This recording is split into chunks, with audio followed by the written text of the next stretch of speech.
Hey there. So this is one of the collaborative assignments that I did with my students, and I had 10 story slides that they were going to be able to choose from. So I'll put them all up here like this so you can see them. So what I did in class was I shared the PowerPoint with them just so they could see the pictures up close. I had them choose which picture they wanted to work on. So in this case, they were not choosing who they wanted to work with, but they were choosing which picture they wanted to write about. Once we had looked through the slides, I had them tell me the slide number in the chat of the picture that they liked the best. So number one, number two, number three, etc. And then I created breakout rooms to match. So breakout room one, room two, room three.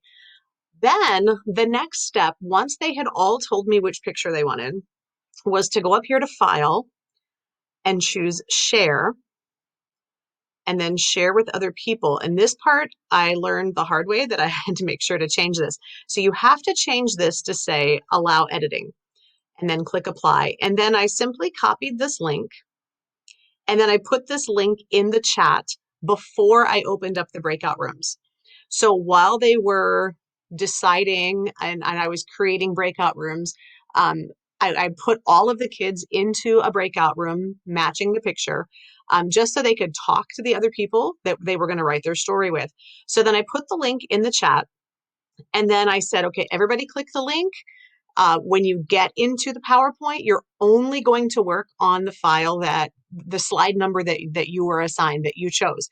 What you will see right up here is you will start to see the kids populating in the document. You'll start to see, there's 3 other people here, there's 5 other people here.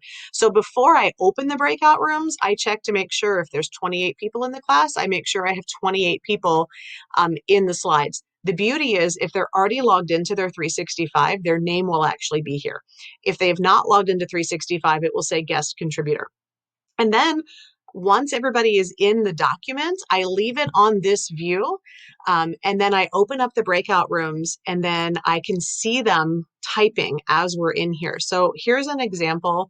Here are some of the slides that they did. This was my 3rd period class. So nobody picked pictures 1, 2, 3, or 4, but we started with picture 5. And so I'll open that so you can see here's the names of the students, here's the story they worked on, here's some more students, here's the story they worked on. So just a kind of a cute, fun activity. So to do it the way Tan was saying, if you want everybody doing the same thing, then your slides would be identical, in which case you would simply tell the kids, okay, if you're in breakout room 1, you're on slide number 1. If you're in breakout room 2, you're on slide number 2. So if you're doing a specific content where everybody has the same activity, make sure that they just go to whatever slide number matches the breakout room, or just have given them a pre-assigned number. And again, just make sure when you share the file with them that they have the editing rights. Otherwise, they will only be able to view it. They won't be able to type on it. And then when I would see if nobody was typing on a slide that I knew people were supposed to be typing on, I could quickly go and visit those breakout rooms to see what was going on. Hope this was helpful.